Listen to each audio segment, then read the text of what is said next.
if I say to you, write something now, what has to happen? The first thing is you have to find an idea. Right. If there's no idea, there's nothing to write. Right. Right. And that is actually where a lot of kids get stuck. Right. Is they will say, well, I don't know what to say. I don't know what to write. I can't think of anything. Right.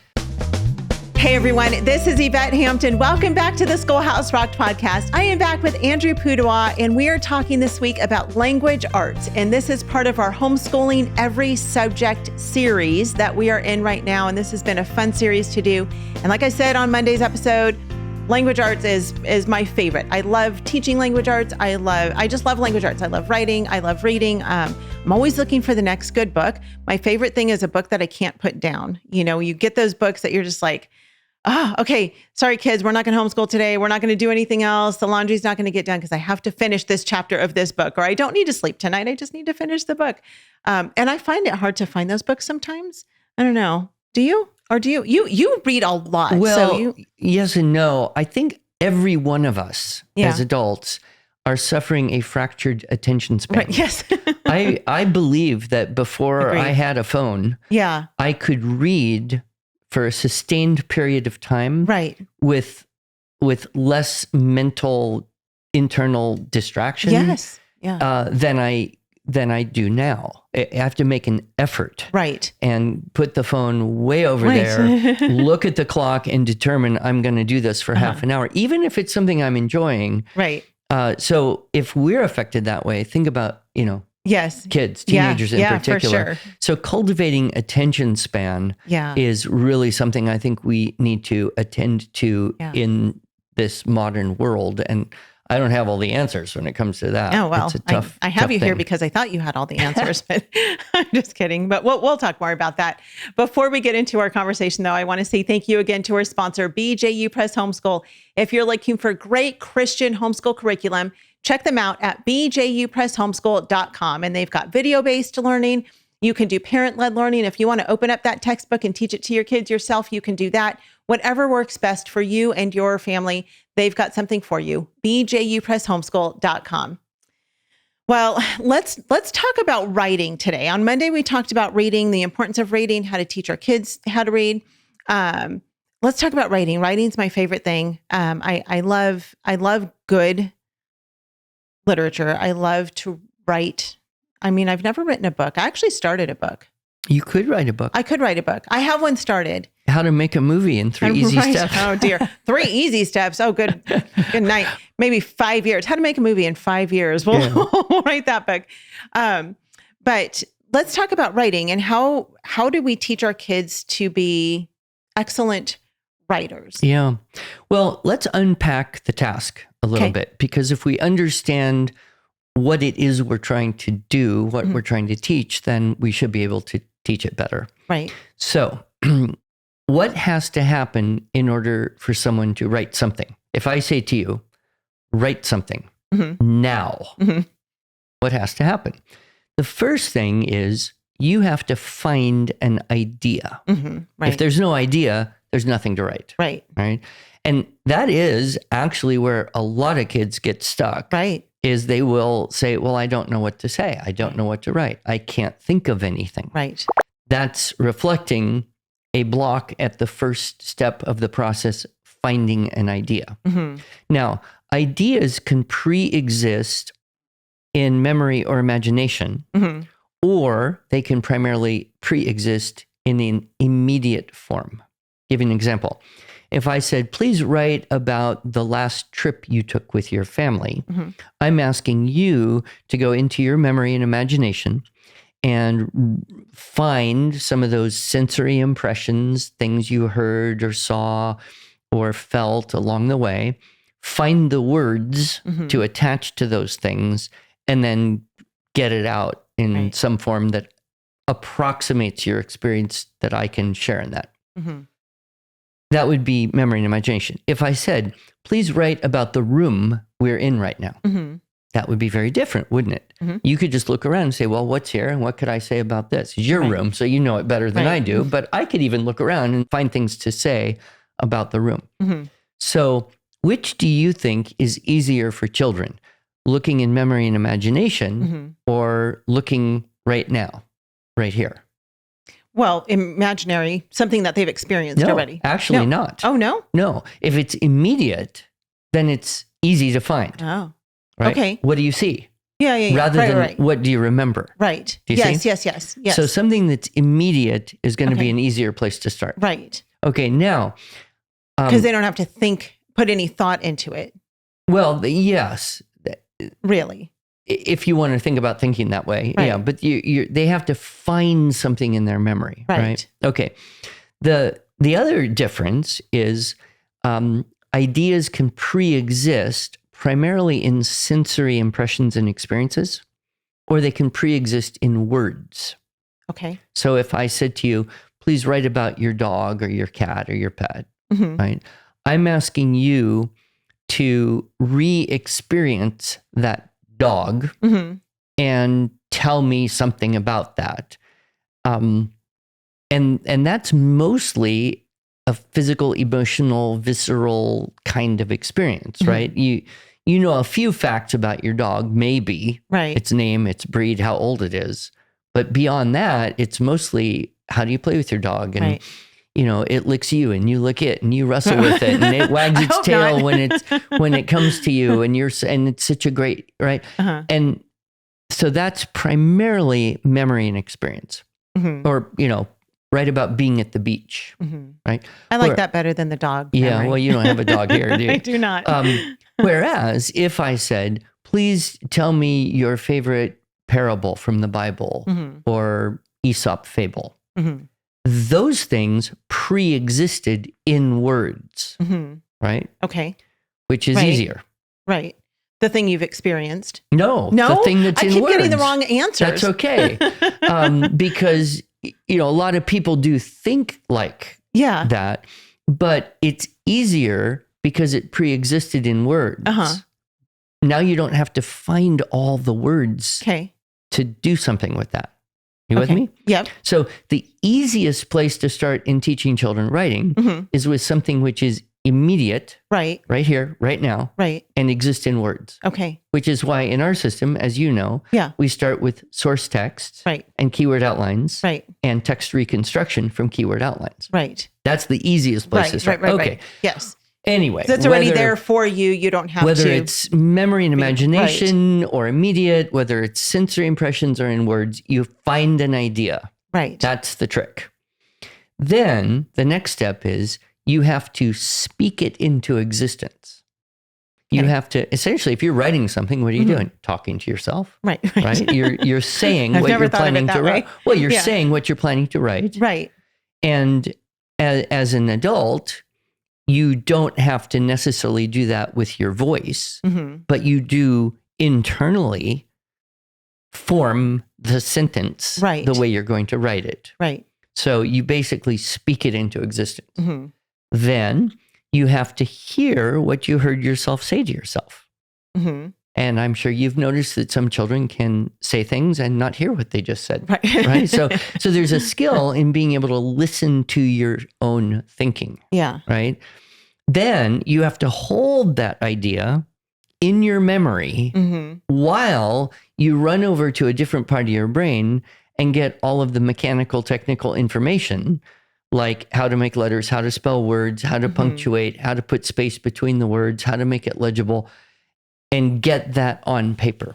Right. And so you hold the whole idea, you go to the first word, you get the technical information, you write it, you get the next word, get the information, record it, go to the next one until you got the whole idea recorded. Then you go back and get the next idea in the sequence, speak it into existence, hear what you heard yourself say to yourself, remember what you heard yourself say to yourself long enough to go and get all that information and write that idea and repeat this until you have enough. Right. When you break it down that way, it's an insanely complex thing to have to do. It's no wonder that so many children get overwhelmed by the complexity. And so, a lot of times people come up to me at a conference or convention or email or whatever, and they'll say, my kid hates writing. What do I do? Well, The problem is not that he hates it. The reason he dislikes it is he's overwhelmed by the process. Yeah. The only way you get past that is to break the process down into much smaller, incremental, manageable, doable steps. Right. And that's what we do at IEW is break that huge process into very small steps that can be practiced and mastered. And then gradually over time, the whole process happens in a more fluid, nonstop flowing way. But we have to remember kids are not like us. Right. And they can't just do what we do. Right. Yeah. With my girls, they've used IEW curriculum quite a lot. And then last year, I remember with my oldest, I said, just write something. I don't care what you write. Just write something that is interesting to you. And so she did. And she just sat and she just wrote, a couple pages of whatever it was she wanted to write about, instead of me saying, I want you to go write about this specific thing, which, I mean, there's benefit to that too. You read a book, you write about that book. You want to research, the Revolutionary War, write about the Revolutionary War. I mean, there are things that we need to give our kids too, but there's so much, I feel like, at least with my girls, there's definitely more joy for both of them and me being able to say, write something that's interesting to you. Sure. Once they understand that process of how to write something because they've been taught how to write. Yeah. And that gets into, the whole topic of motivation and relevance. Right. Yes. But one thing that's, that hopefully we're teaching, younger children is this process of finding the ideas. What's very interesting is we use the term creative writing, and that word creative comes from the Latin verb creo, which means to create. That's the one used in the Latin translation of the Bible. Like, oh yeah, in the beginning, God created the heavens and the earth from nothing. Right. Humans don't do that. Right. We don't create from nothing. We're not God. We have to have stuff. Right. Now, in the classical rhetoric model, the word used for thinking of what to say is invention. And that comes from the Latin verb invenio, which means to find or discover. And you don't find or discover something that isn't already there. Right. Either internally or externally. But that's a helpful concept is you don't have to make up something from nothing. Right. You just have to find something that's there. Yeah. So good. Let's take a break. We'll be right back. Have you tried CTC Math yet with your child? Here's a testimonial from another happy homeschool mom. Amber said, I'm absolutely thrilled with CTC Math. It's a rare find that I've used with my children for more than 5 years now. I have 6 children using CTC Math, and each child has found it easy to navigate and very applicable. Thank you so much for all that you are doing in providing quality math lessons for my children. If you're looking for a great online math program, visit ctcmath.com. That's ctcmath.com. Join Apologia for the Homeschool Bootcamp, a free video series that provides practical guidance and wisdom from experienced homeschool parents. You'll discover how to equip your family for academic, social, and spiritual success. Plus, you'll discover how to build deeper and stronger family relationships. Homeschool Bootcamp covers how to break free from the public school mindset, daily planning, supporting students with learning challenges, homeschooling as a working parent, navigating the high school years, and much more. Find this incredible free homeschool resource at apologia.com/bootcamp. We are back with Andrew. Talk about, so as our kids are writing, one of the things I know that's always a concern for every mom is you've got the whole process of the writing, right? Getting the ideas down on paper, but then you throw into that spelling and grammar. And that complicates it all the more. Yeah. Because now kids, I know what I want to write, but I don't know how to spell this word, or I don't know how to punctuate this sentence. When do I start the next paragraph? And that becomes very complicated. So talk through that for a few minutes of how do we teach them, and when do we start teaching them spelling, grammar, and those things? And do we combine all of them at the same time? Or is it okay to sometimes just let kids just write? And if their spelling is horrible, it's okay. We'll work on that separately. Talk through that whole world of spelling and grammar in relation to writing. Yeah. So again, it has to do with the problem of overwhelm and solving that problem by the separation of complexity. Right.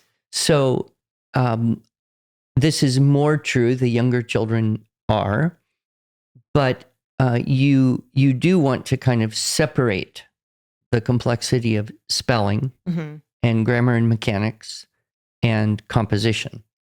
So that's why, number one, our keyword outlines are so helpful, right? Because most of those keywords came from somewhere else. Right. Now, those are the ones you need to use to write whatever you're writing. Explain really quickly for those who don't know what a keyword outline is. Just very briefly explain what that is. Well, if you're using a source text, a story, an article, whatever, you're reading it, and then and we have different units that do this in different ways. Right. But you would take some keywords from each sentence or each important or interesting fact, or keywords from important ideas from the story, and you would put those into an outline form. Right. And then that would remind you what you're writing about. So if you're retelling or summarizing or expanding, and we have, a creative, inventive writing units as well. But in the beginning, we're working with these keyword outlines where the keywords came from a source text. Right. So most of them are spelled. Right. If you copied it correctly. Right. So that's a huge help. But yes, I would say to students, okay, now as you write, don't worry about spelling all the words. I will be around. I'll be your human dictionary if I can. Yep. If you need to know how to spell a word, just ask me. I'll put it on the board, or I'll tell you. And if I'm not around, give it your best guess. We'll fix it up later. Right. Same thing with, capitals and punctuation and all that. So that's why I always tell the kids, you do your first draft best you can, but go have your editor fix it up and make it legal. And so that's an important part of our approach. And usually the kids will hire their mom as an editor. But I always point out there's a difference between a mom and an editor. Yeah. An editor will fix up your paper and hand it back with no lecture attached. A mom wants to set you down and explain everything. And that's really not effective because now you're trying to push all that stuff simultaneously. Right. So now, is it important to teach spelling? Absolutely. But here's an interesting thing. You can teach spelling. You can start teaching spelling to children before they read or write at all, verbally. In fact, I wonder if many children's first word they know how to spell other than maybe their name is ice. Why? Because dad will say to mom, hey, do we have any of that ICE-CREMs?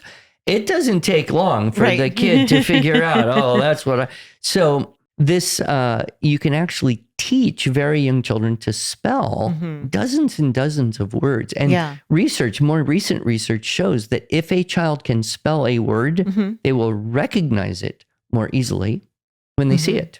And they will be able to write it when they want to. So that's why I think you can have a list of 3 and 4 letter words, mostly, kind of sound outable, simple words. They don't even have to be. The is not a sound outable word for most kids, but you can learn how to spell it. So spelling. And then, as they get into using paper to practice stuff, you get a spelling program, BJU or any number of publishers have a spelling program. And so you do that separately, right? And then what you can do is supplement whatever spelling list you get with words the kids want to know. Let's say you've got a boy and he really likes the word tyrannical. Well, you're never going to find that in a dictionary if you don't already know how to spell it. Right. But you could teach him how to spell it on a, add it to a spelling list or practice. That way, when he wants to use it, he knows. Yeah. With, grammar really divides into 3 areas. There's inherent grammar, applied grammar, and analytical grammar. Okay, explain those. Inherent grammar is your sense of language that you have developed from growing up speaking that language. Sure. So when you write something, you read it, how do you know if it's right or not? You're comparing it against your standard of the language world you grew up in. Right. That's why bringing to kids a high quality of literature with more sophisticated vocabulary and syntax than they're going to bump into on a day-to-day conversational basis is so important. And that's the connection between essentially literature and grammar. You're building in those syntactical patterns and literary devices, and that'll come out in their writing. Right. And they'll be able to read something and know if it sounds right or not. Sure. And so that starts at a young age and continues. Yeah. Then there's applied grammar, which is, I see something and I read it and I know it's not quite right. And I have enough information to fix it, right? So, I know about a sentence should end with a period. I didn't do that. Or it should start with a capital. That's a proper noun. Or there's that word just is in the wrong place. And so you move it to a different place in the sentence. Or that word just doesn't belong there. A better word would do. So you can cross it out, use a better word.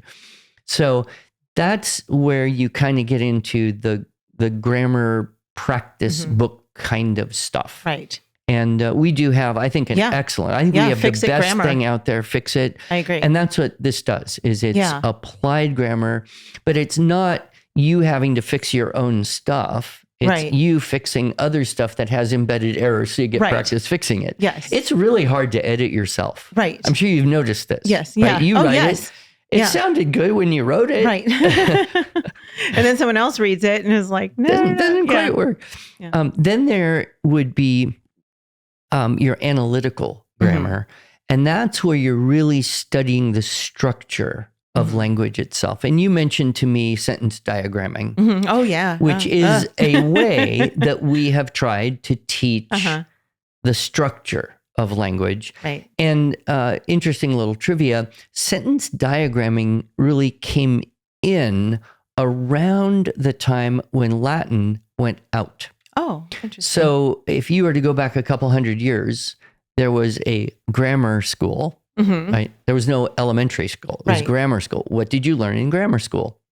Pretty much Latin. Yeah. Wow. Right. And so children would start reading and translating Latin into English and English into Latin, and then sometimes also Greek if you go back far enough.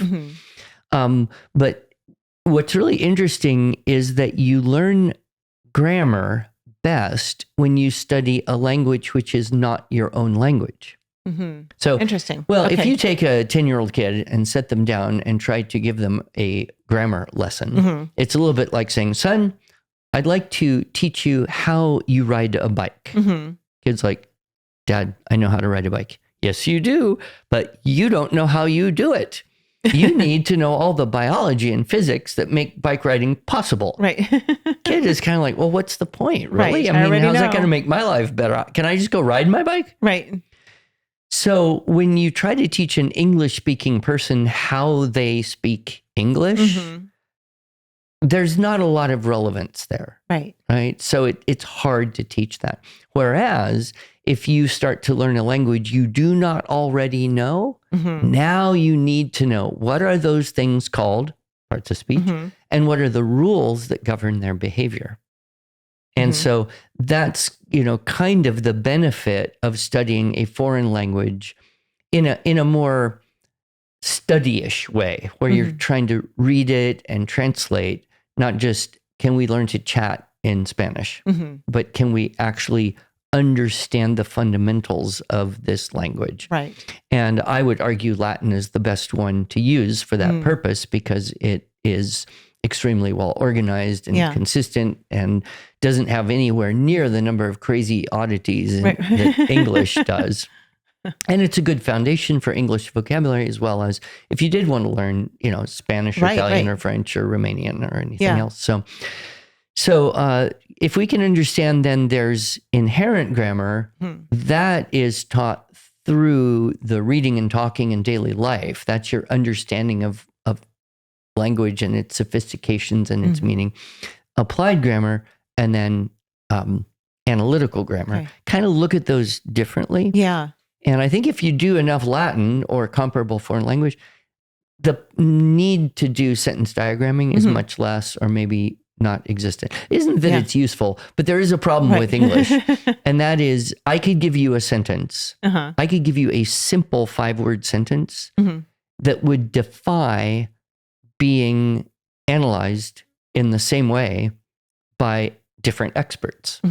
And so you can give a kid a sentence, and there's a very good possibility that someone could diagram it and someone else could diagram it, and it wouldn't be the same. Right. So it's not a science. Yeah.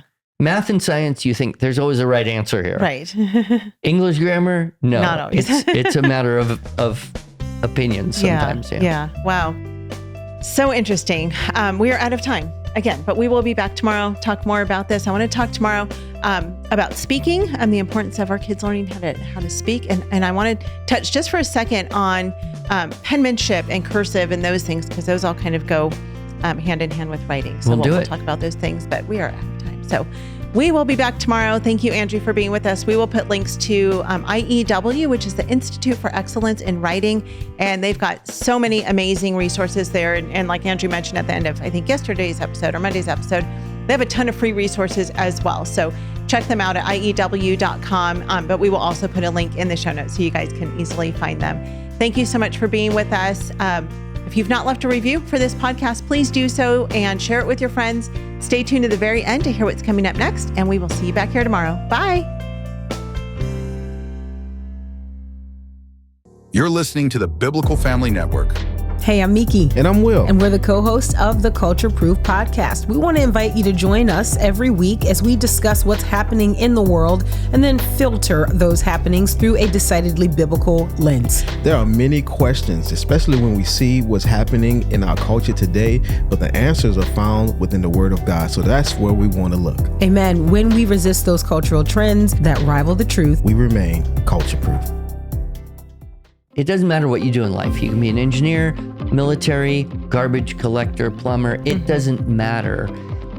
If you can learn to write and speak well and be a good whatever, you'll rise up in that profession, right? The best engineer stays an engineer because that's what he's good at. Right. But the good engineer who can communicate engineering ideas well will rise up in position of influence. And we want, I think we all understand that, we want to prepare our children as best as possible for God to use them in a, leadership capacity, whatever they're called to, to speak and write and communicate the truth about whatever it is, wherever they are.